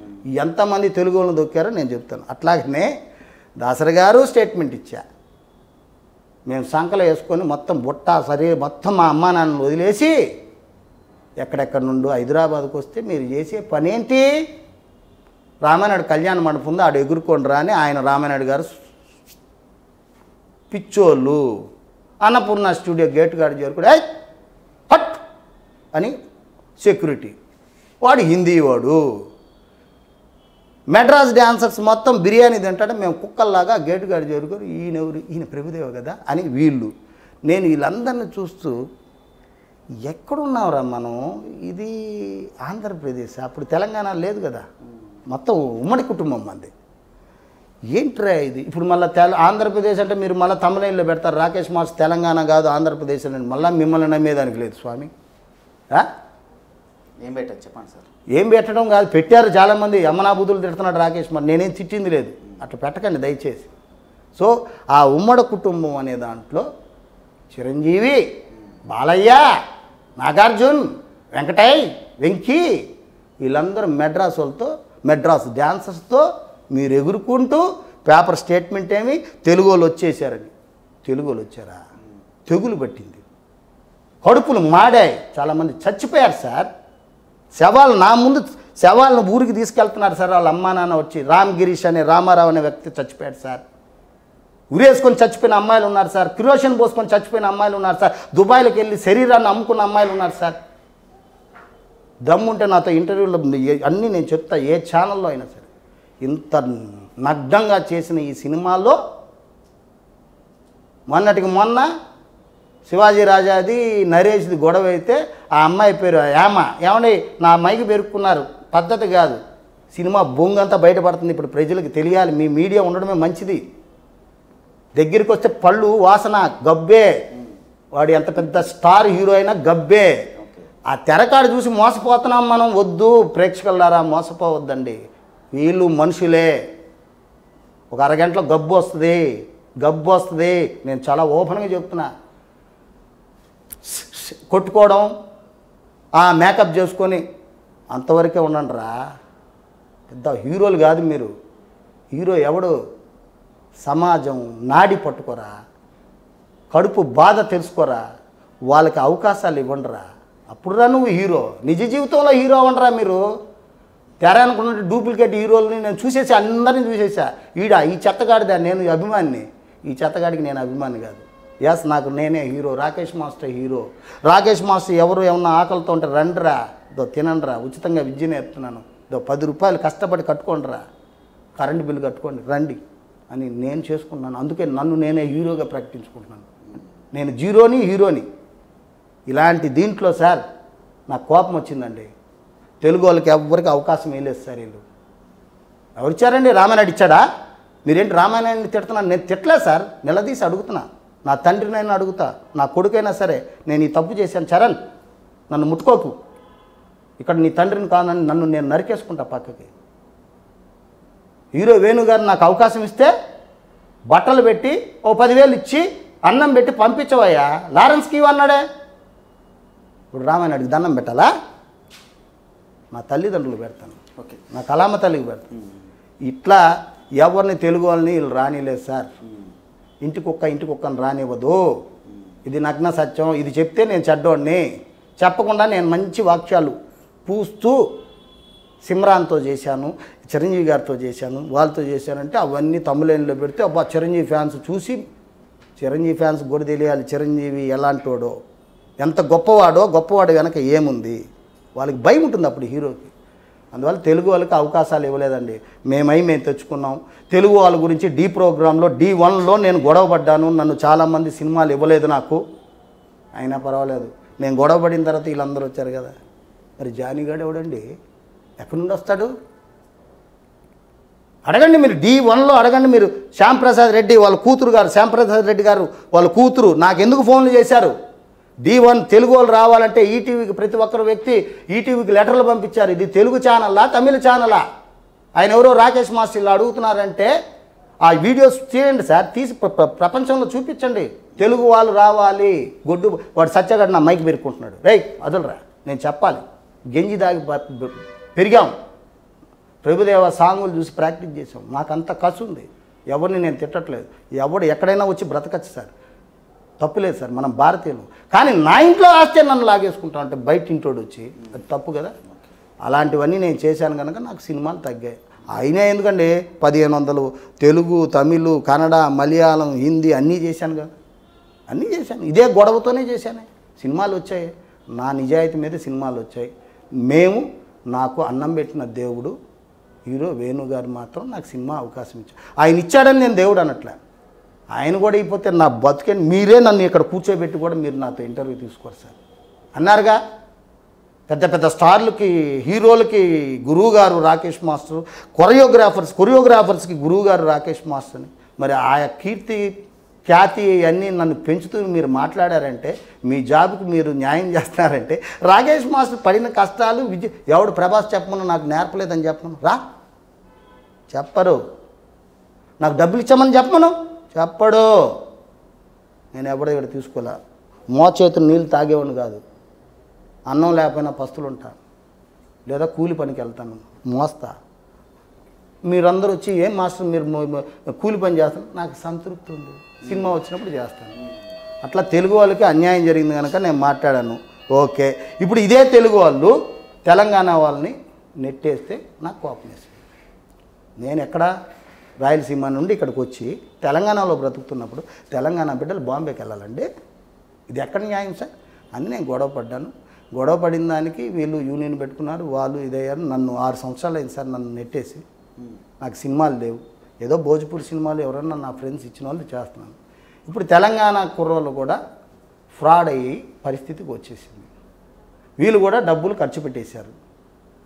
వాళ్ళు వీళ్ళు పెద్ద గొడవలైనాయి. అంటే మీరు డబ్బులు ఖర్చు పెట్టేసి వాళ్ళు 5 లక్షలు డ్యాన్స్ మాస్కి, వీళ్ళు 75,000. వాళ్ళు 3 లక్షలు డ్యాన్స్ మాస్కి, ఇక్కడ 50,000. డ్యాన్స్ మాస్కి 75,000, అక్కడ 5 లక్షలు. 3 లక్షలు డ్యాన్సర్స్కి, ఇక్కడ 50,000. అసలు లేబర్కి మీరు వెళ్ళండి సార్, కెమెరాలు తీసుకొని వెళ్ళండి సార్. ఈ ఏసీ రూమ్లో వద్దు సార్, నా మాట వినండి. లేబర్ ఆఫీస్కి వెళ్ళండి సార్. దామోదర్ గారని కమిషనర్ గారు ఉంటారు సార్. అసలు ఏంటి సార్, ఎంత కట్టాలి సార్? యూనియన్కి సబ్జెక్టును తీసుకోవాలంటారు 60 రూపాయలు సార్, 100 రూపాయలు, నెల 100 రూపాయలు కట్టు. 3 లక్షలు ఏంటి సార్ డ్యాన్సర్? 60 రూపాయలు ఎక్కడ, 3 లక్షలు ఎక్కడ సార్? ఈ తెలంగాణలో ఉన్న బిడ్డలు కానీ, ఆంధ్రాలో రాయలసీమలో ఉన్న బిడ్డలు కానీ 3 లక్షలు అంటే మోజుబడి అల్లు అర్జును, రామ్ చరణ్, వీడు పక్కన ఇంకొకటి పక్కన తొక్కగాడు పక్కన మనం కనపడతామని చెప్పి ఇక్కడ 3 లక్షలు పెట్టి అప్పు చేసి పెట్టి ఊరేసుకునే రోజులు వచ్చాయి. కంట తడి పెట్టుకున్న పిల్లలు ఉన్నారు సార్. వీళ్ళు ఆ ఎరేసి 3 లక్షలు 5 లక్షలు దొబ్బేసి దాంట్లో అగ్రిమెంట్లో మీకు డబ్బులు రిటర్న్ ఇవ్వబోడవు, మీకు అవకాశాలు ఇవ్వము. అప్పుడు మాస్టర్ల దగ్గరికి వెళ్ళి వాళ్ళకి డ్యాన్సులు వచ్చా రాదా అని కూడా చూడట్లేదండి. వీళ్ళు ఏపీ యూనియన్ ఉన్నింది, ఇప్పుడు తెలుగు యూనియన్ అని తెలివిగా పెట్టారు. పర్చూరు గోపాలకృష్ణ వీళ్ళంతా పెద్ద మేధావులు ఉన్నారు కదా, పెట్టారు. ఇప్పుడు తెలంగాణ పెడితే తప్పేంటి సార్? తెలంగాణ పెట్టారు కానీ ఇది జనునుగా చేయట్లేదు, అందుకు ఇదయింది. దానికి నేనే తెలంగాణలో యూనియన్ స్థాపించి లేబర్ రూల్ ప్రకారం ఎంత ఉందో 60 అంటే 60 రూపాయలు కట్టండి రా.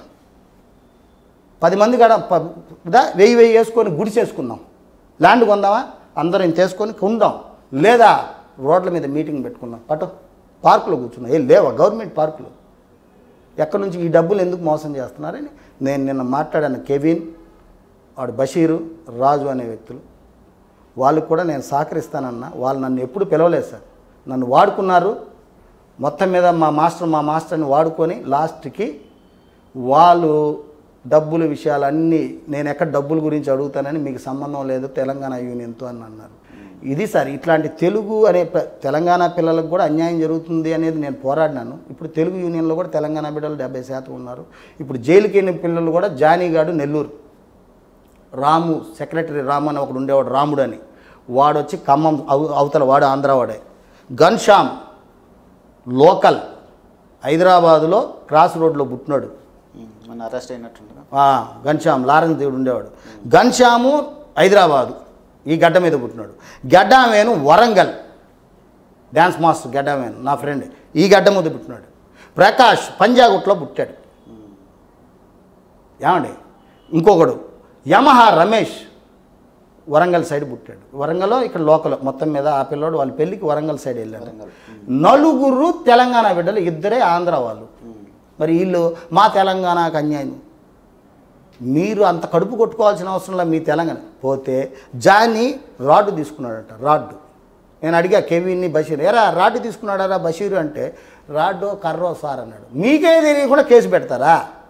రాడ్డు కాదు, ఒక కర్ర. వాడు కర్ర తీసుకున్నాడో లేదో నేను చూడలేదు సార్, అమ్మాయిని తిట్టినాడో లేదో. వాడు జానీలో ఉండేది ఏంటంటే వాడిని కొంచెం అట్ట ఎక్కితే వాడు ఇట్ట అంటాడు, పవన్ కళ్యాణ్ టైపు. వాడు ఇరుక్కుపోయినాడు. ఇది గొడ్డలు తీసుకొచ్చాడంట. సాక్షి టీవీలో పెడతారు సార్. ఏం సార్ అది? వైఎస్ జగన్ గారి ఛానల్ సార్, సాక్షి టీవీలో. నేను స్వతహాగా నేను దాన్ని మొత్తం లిస్టు చదివాను. తప్పు కదా సార్? ఒక ఎదిగే బిడ్డ, అడు తెలుగుడే. తెలంగాణ వాళ్ళని ఏమన్నా అంటే డెఫినెట్గా అందరం ఎదురు తిరుగుతాం. నేను రాయలసీమ వాడిని. తెలంగాణ వాళ్ళని తిట్టేశారని చెప్పేసి నిన్న అంత మా తెలంగాణ అంటే మేము నాకి పోవాలిగా. నేను కట్టుకున్న భార్య తెలంగాణ, నా కొడుకు తెలంగాణ, నా కూతురు ఇక్కడ పుట్టారు అందరూ. మేము ఎక్కడికి వెళ్ళాలి సార్? మీకు మేము విద్య నేర్పుతామరా అంటే విద్య నేర్చుకోరు మా తెలంగాణ. ఇట్లాంటి బోగస్ మాటలన్నీ నేను నమ్మను. కానీ కెవిన్కి వీళ్ళకి నేను సపోర్ట్ చేస్తాను. వాళ్ళు చేయించుకోరు నాది. ఎందుకు చేయించుకోరంటే ఎవడెవడు డబ్బులు తిన్నాడో నేను లెక్క అడుగుతాను. అవసరమా? పోయి గుణపం మనం పొడిపించుకోవాలా అన్న దాంట్లో ఉంది. అందువల్ల మీ ఛానల్ ద్వారా కూడా ఇంకా వేరే ఛానల్ కూడా అడుగుతారు. నేను ఇంటర్వ్యూ అయితే ఇస్తాను, కానీ మీరు శేఖర్ గురించి పదే అడగద్దండి. అది మేము ఆల్రెడీ నేను చెప్పేసి క్లారిఫికేషన్ ఇచ్చేసాను. ఇంకేదైనా కొత్తగా అడిగితే నేను చెప్తాను సార్. సో ఫైనల్గా రాకేష్ మాస్టర్ని రాబోయే రోజుల్లో ఎలా చూడొచ్చు? నా శవాన్ని చూడొచ్చు రాబోయే రోజుల్లో. అంటే ప్రతి ఒక్కరు చనిపోతాడు, అది కన్ఫర్మ్. బ్రహ్మాండం. మీకు కూడా ఆదిత్య మీరు ఇది ఉంది, వైరాగ్యం మీలో కూడా కనపడుతుంది. ఎలా చూడాలనుకుంటున్నాను సార్? పెద్ద ఎక్స్పీరియన్స్ ఉన్నటువంటి ఒక రంగంలో ఉన్నటువంటి ఒక నిష్ణాతులైనటువంటి ఒక మీరు వచ్చే తరాలకు కావచ్చు, లేదంటే ఇప్పుడు నేర్చుకునేటటువంటి ఒక ఔత్సాహికులుగా ఇది బాగుంది. ఇప్పుడు అడిగేది బాగుంది. దీనికి నేను సమాధానం చెప్పగలను. ఇంకెలా ఉంటారంటే దాన్ని వచ్చే తరానికి పోయిన తరంలో వాళ్ళని గౌరవించండి. మన అమ్మా నాన్నని గౌరవిస్తే మనల్ని మన కింద వాళ్ళు గౌరవిస్తారు. దాన్ని మాత్రం నేను చెప్తాను. వచ్చే తరమైనా రేపు తరమైనా అమ్మే. మనం వచ్చేది అమ్మ కడుపులో నుంచే. ఈ రోజుల్లో గర్భసంచి తీసి డస్ట్బిన్లో పడేస్తున్నారు, కానీ మనల్ని ఆ గర్భసంచి తిత్తే మనల్ని కాపాడింది. ఆ సంచినే తీసేసే రోజులు అయిపోయినాయి. ఇది ఒక బిజినెస్ అయిపోయింది. డాక్టర్లు అది తీసేస్తే ఆపరేషన్ చేస్తే డబ్బులు వస్తాయని, అట్లాగే కళ పట్ల కూడా బిజినెస్ అయిపోయింది. నేను నమ్మిన యొక్క సిద్ధాంతం ఏంటంటే, ఇప్పుడు వచ్చే నా దగ్గర ఉచిత శిక్షణ పెడితే డైరెక్షన్ కోర్సు నేర్చుకునే వాళ్ళు కూడా ప్రాంప్టింగ్ కూడా అవసరం లేదంట వాళ్ళకి. కెమెరా ఆన్ చేసేస్తే ఎవడు యాక్ట్ చేస్తే అదే సినిమా అంటున్నారు. అది మంచి పద్ధతి కాదు. సినిమా అనేది మేకప్ ఇవన్నీ కూడా వేయకపోయినా లైట్లు వేయాలి కదండి. అది పాత ఉండే ఉంది కదా. అందువల్ల సినిమాల గురించి అవగాహన తెలుసుకొని సినిమా ఫీల్డ్కి వస్తే మంచిది. 25 సంవత్సరాలు పిల్లోడు నిన్న డబ్బులు అడిగారంట ఆర్టిస్ట్గా. వాళ్ళు చాలా పేద కుటుంబం. నేను వాళ్ళతో అన్నాను, 15-18 ఏటాకి మీరు అన్నీ రెడీ అయి ఉంటే 25వ సంవత్సరానికి మీలో టాలెంట్ నుంచి ఇండస్ట్రీలోకి వెళ్ళొచ్చు. ఇండస్ట్రీలో డబ్బులు అడగరు సార్. వీడికి ఏమి రాదన్నప్పుడే అడుగుతారు సార్. వచ్చినా అడిగేవాళ్ళు ఉన్నారు కొందరు. ఇవన్నీ మోసపోకుండా మీలో టాలెంట్ చూసుకోండి. సినిమా అనేది ఒక పార్ట్ టైం జాబ్ లాగా చూడాలి, కానీ సినిమాగా చూసి ఇదే నా జీవితం అనుకుంటే నాశనం అయిపోతారండి. ఎందుకు అవుతారంటే డబ్బు. ఇప్పుడు అల్లు అర్జున్ తమ్ముడు ఉన్నాడు, అల్లు శిరీష్. ఆ అబ్బాయిది ఏమన్నా కనపడదు. ఏమైనా అవకాశాల కోసం ట్రై చేస్తున్నారా మీరు? ఎవరి దగ్గర అప్రోచ్ అవుతున్నారు? ఇప్పుడు నేను ఇది అడిగింది సమాధానం చెప్పొచ్చా, లేదా మీరు మళ్ళీ అవకాశం కోసం ట్రై చేస్తున్నాను? నేను ఏం చెప్పాను మీకు? మీరు నన్ను ఏం అడిగారు అది క్లియర్ చేయాలి కదా. అందువల్ల రాబోయే తరానికి నేను చెప్పేది ఇది. తర్వాత నటులకు కూడా నేను ఏం చెప్తున్నా అంటే, ఒకప్పట్లో లైవ్లో డబ్బింగ్ ఉండేది. ఎస్పి రంగారావు, ఎన్టీ రామారావు, వాణిశ్రీ, సావిత్రి, అల్లు రామలింగ, రమణారెడ్డి, రేలంగి ఈ కాంబినేషన్లో ఉండేదండి. ఆ రోజుల్లో ఎస్పి రంగారావు గారు ఒక డైలాగ్ చెప్పాడు. రామారావు గారు వెళ్ళి నమస్తే అన్నాడు. పదాభివందనాలు కలామ తల్లి పితామహులు మీరని.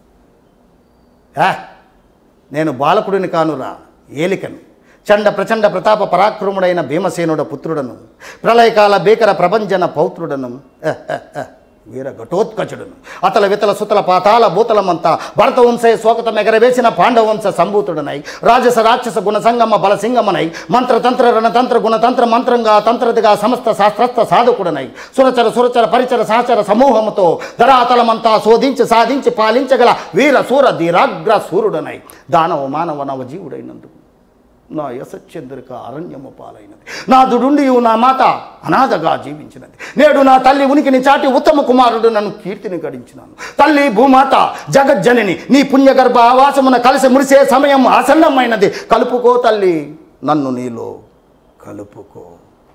ఇది ఒకే డైలాగ్ మీద ఇంతమంది కాంబినేషన్లో ఉన్నప్పుడు అలా నాగరా మైక్ పట్టుకొని రికార్డ్ చేసేవాళ్ళండి. ఇప్పుడు అలా లేదు సార్.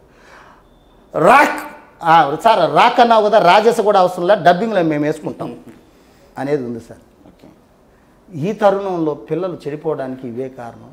స్పష్టంగా తెలుగు నేర్చుకొని ఐస్ క్యూబ్స్ లోపల తోయకుండా మంచి సినిమాలు తీయండి, మంచి ప్రయోజకమైన సినిమాలే తీయండి, చూసే ప్రజలు ఉన్నారు అని నేను కోరుకుంటున్నా. వచ్చే తరం కూడా మంచి మార్గంలో నడవాలని.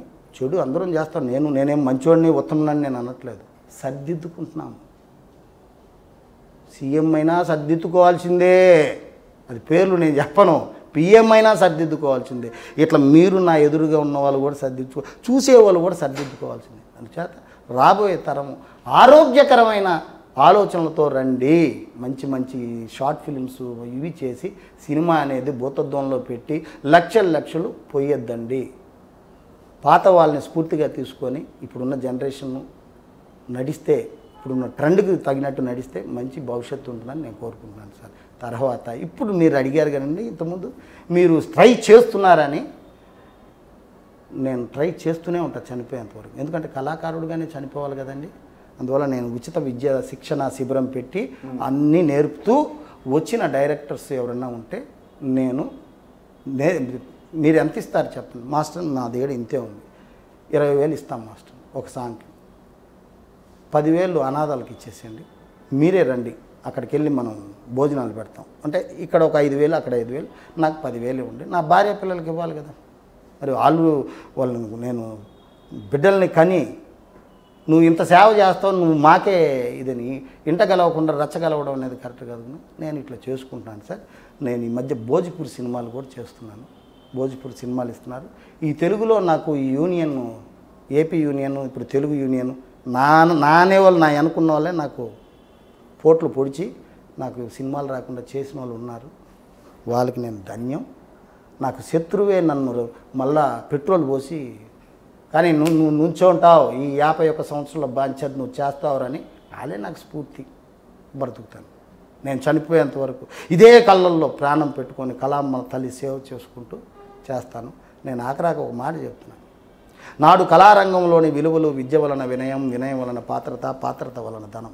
ఆ రోజు పెద్దలు విద్యను పెట్టారు, ధనాన్ని వెనక్కి పెట్టారు. నేడు కళారంగంలోని విలువలు ధనం వలన పాత్రత, పాత్రత వలన వినయం, వినయం వలన విద్య. ఆనాటి కళాగురువులు విద్యను ముందుకు పెట్టి ధనాన్ని వెనక్కి నెట్టారు. ఈనాటి కొందరు కళాగురువులు ధనాన్ని ముందుకు పెట్టి విద్యను వెనక్కి నెట్టారు. కళను నమ్మే కళాకారుడు విద్యనే నమ్ముతాడు, కళను నమ్మని కళాకారుడు వ్యాపారాలనే నమ్ముతాడు. కళను నమ్మే కళామ తల్లి బిడ్డల్లారా, మనం కళ కోసమే జీవిద్దాం, కళామ తల్లి కోసమే పయనిద్దాం, కళామ తల్లి కోసమే మరణిద్దాం. జై కళామ తల్లి అని చెప్తాను. ఇది నా స్లోగన్, నా సిద్ధాంతం. So thank you so much. నమస్తే అండి. జై కళామ తల్లి. జై. చూసారు కదా, ఈ ఇంటర్వ్యూలో చాలా విషయాలు మాట్లాడాం. అంటే ఒక్కొక్కరి శైలి ఒక విధంగా ఉంటుంది. అంటే ఒకరేంటంటే ప్రశ్నించే విధానం బాహాటంగానే ఉంటుంది. సో ఇలాంటి ప్రశ్నించే విధానం కొందరికి మేల్కొల్పు కావచ్చు, ఇంకో కొందరికి ఇబ్బందికరంగా కూడా ఉండొచ్చు. ఏది ఏమైనా ఒక మార్పు జరిగేటప్పుడు మంచి చెడు రెండు ప్రయాణం చేస్తూ ఉంటాయి. సో ఇందులో మనం గమనించాల్సిన విషయం ఏంటంటే మనకి ఏది అవసరమో అది తీసుకొని మనం ప్రయాణాన్ని ప్రారంభించాలి. సో ఇలాంటి ఇంటర్వ్యూలో మీకు మీకు అంటే అవసరమైన అంశాలను తీసుకోండి, వాటి పట్లనే మీరు కామెంట్లు కూడా పెట్టండి. Thank you so much. Keep watching top Telugu TV. For more details please like, share and subscribe.